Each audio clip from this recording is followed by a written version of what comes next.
Please welcome Larry David.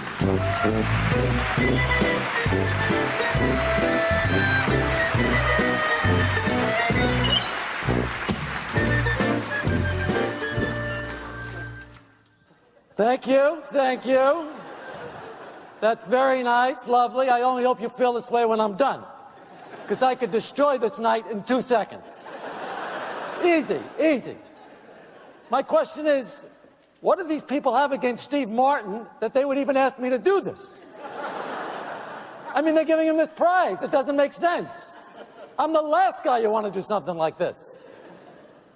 I mean, the fact is, I don't really know Steve that well. You know, we've been introduced a few times in Los Angeles, and the last time we ran into each other, we realized we were both going to be in New York at the same time, so we made plans to go to the theater.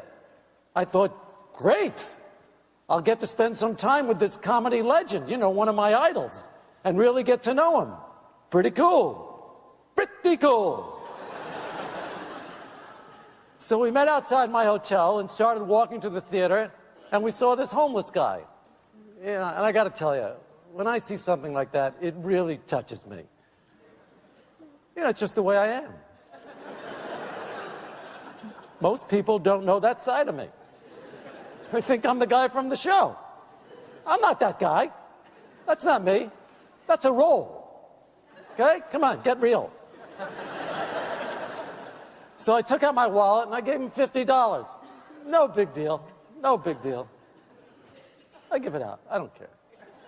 Steve, by the way, not only doesn't give the guy a nickel, he insults him.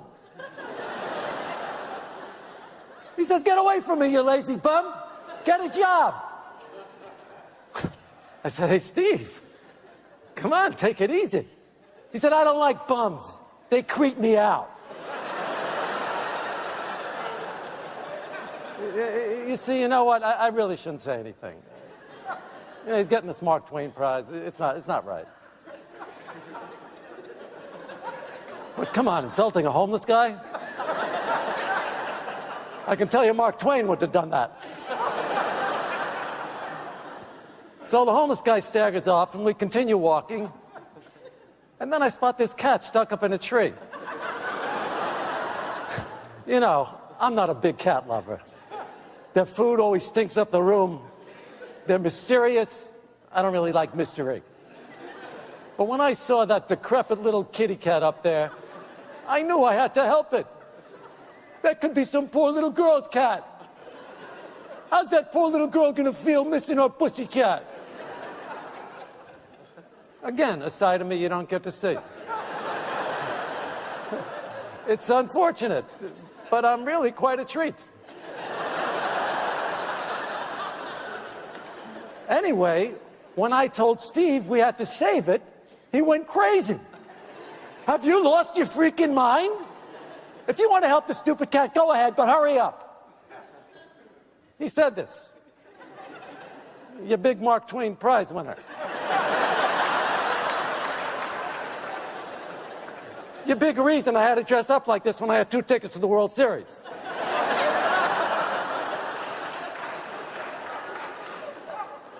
So I shimmied up the tree. Yeah, that's right, I shimmied. I got the cat, who was totally dehydrated and missing a leg. Poor thing. And then I said, "Steve, could you please hold the 3-legged cat so I can climb down?" And when he saw the cat, he got so freaked out, he urinated all over himself. And then he took off down the block, and as he was running, he dropped a piece of paper. I picked it up, read it, and then later, when we took our seats at the theater, I handed it back to Steve, who said it was a new piece he'd written for the New Yorker. I said, "Steve, you didn't write that. Dorothy Parker did." All right. You see, they shouldn't have asked me to do this. But I can't help it. I got to be honest. Did I say something wrong? Should I not have said these things? All right, anyway, then the curtain went up, but it was really hard to watch the play because Steve wouldn't shut up. Apparently, he'd been considered for a part but he didn't get it. He was so consumed with jealousy that he kept criticizing everybody and making rude, nasty comments. At one point, he even yelled out, "Can't hear you!"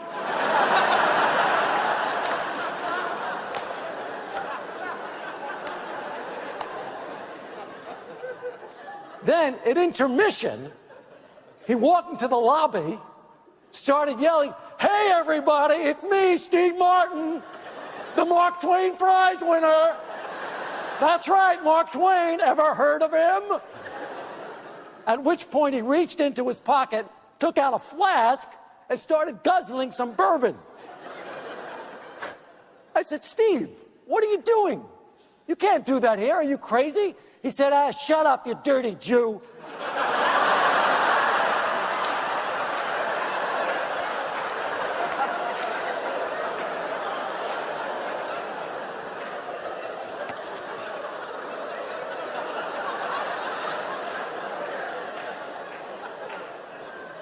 Okay, I'm sorry, all right? I'm not a violent person, but I wasn't going to stand there and let some mean, selfish, plagiarizing, incontinent, cowardly, drunken egomaniac attack my heritage. So I popped him. Right in his nose, started bleeding. Oh, you should have heard him cry. It was sickening. My nose, my nose. Okay. I'm sorry. Should I not have said anything? I ruined the whole night, right? Did I ruin the whole... I told you, they asked me. Well, maybe next time you'll give this award to someone who really deserves it.